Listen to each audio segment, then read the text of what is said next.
to the Eternian Stories channel, where today I need to get my snacks out of the way, apparently.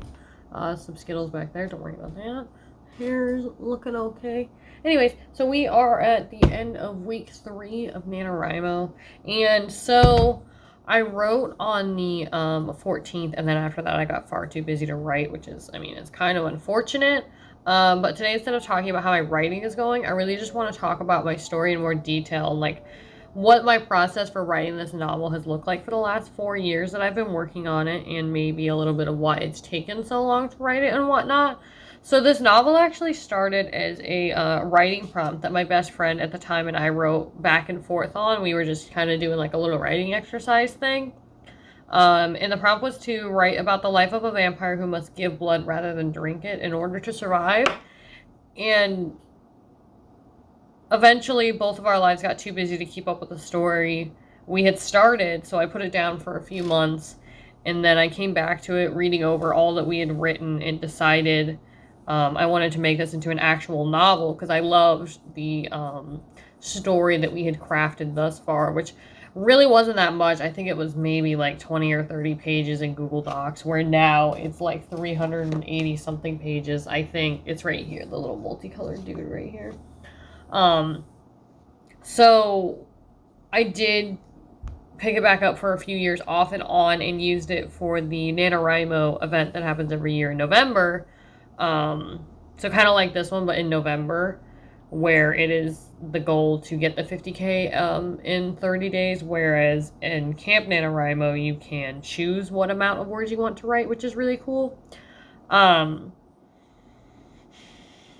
So I kept telling myself every event that I would finally finish the story, but, you know, every time I would write the story, I would think of something else to add to it, another character to add, another, you know, this, that, or the other to add. So we fast forward to 2021, July Camp NaNoWrimo, where I've been off and on writing because I've been busy with work and going back to school soon. And so far I have a little over 13,000 words, and while I should have a lot more than that, I still have enough time to make it to the 50K. And I still have hope for finishing the first half of this story that has evolved so much from where it began over 4 years ago. In the beginning, I didn't really have a method to keep track of the story and what was going on and when, because I didn't really expect it to turn into a story like this.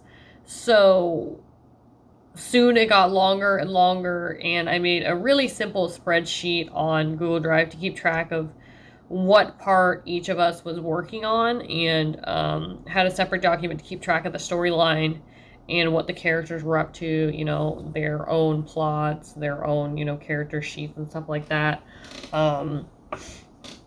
So there was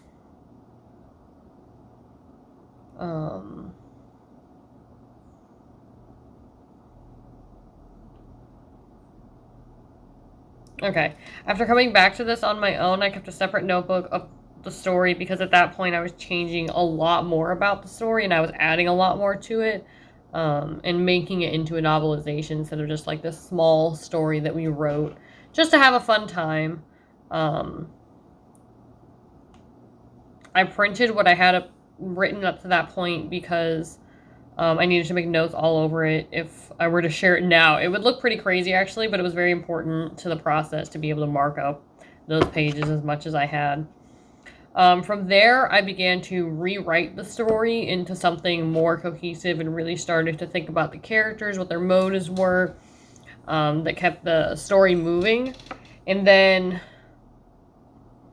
the story follows 2 different characters, the protagonist Xander and the love interest Celine. They have 2 different storylines and objectives that kind of intertwine within the first 10 sections of the novel. And as we go through the story, we learn more about these 2 characters and their past.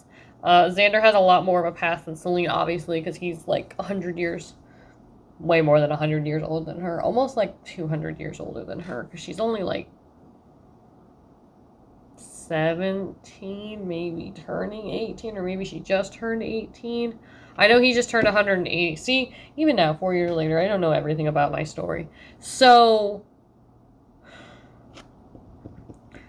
Celine eventually learns more about her past that she knew nothing of, and then she does this by digging for more information on Xander, and she just kind of finds out about her past along the way. The original antagonist of the novel was a ghost girl trapped in an old abandoned house because she has to find peace. That's why she's trapped in there. And Celine sees hallucinations that the ghost conjures and tries to save a child from the burning house, because it makes more sense when you read it, but it's kind of confusing to explain like in person. It's the ghost is trapped in the house and they make illusions or hallucinations all the time, and she saw a child being trapped in the house, which was burning, because that's how the ghost died.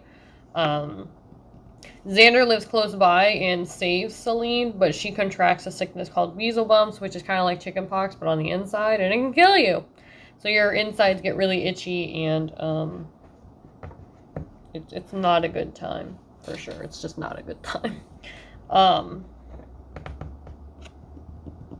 In their quest to cure her and Xander of their own illnesses, this is when the story really picks up. But unfortunately, 2/3 of the way there, I put the novel down again for another few months, because that's kind of what I do at the point. Or that's kind of what I do every few months. I start working on it for a while, and then I put it down, and then I pick it back up. At this point, I had spent about 2.5 years on the story. I came back to it here and there over the next year, but I didn't really take working on it too seriously because I was busy with other things. In the last 15-ish months that we've experienced the pandemic of COVID-19, I went back to college and finally pursuing a degree in graphic design. Through the pandemic, I spent most of my time at home when I wasn't at work. Like, we used to go out to our friend's house for board game nights. We would go out to dinner once a week. We'd go see a movie if it was out. But during the pandemic, the only reason I would leave home is for work and grocery shopping very rarely. So I spent a lot of time at home. And through the pandemic, it gave me a lot of time to work on my schoolwork. But in my free time, I dove headfirst back into my novel with a fresh pair of eyes. And I had so many ideas and things to add and change. In the last year, I have spent a decent amount of time working on the story and making it the very best it can be for a finished first draft. Keyword here is finished. Because like I said, I've been working on this for 4 years and off and on, and I just want it to be finally. I just want it to finally be finished. So I've added 2 new points of view that I think will be very important to the story. I've also changed who the antagonist is. Now there is Damien and Vlad's point of view, and they are the antagonists. The whole thing with the ghost is now a smaller part of the plot that is more used to get Xander and Celine to learn more about their pasts. Talking about how far my novel has come from where it began, it's just an amazing feeling. It's so crazy to think that I've spent the last 4 years crafting this amazing novel, and it's just been evolving, every year that I look at it. It just has become something bigger than it was the year before. But I think it's finally in a place that I'll be able to finish the first draft, and I hopefully won't be adding too terribly much. The next week and a half, I'm going to be writing 5K.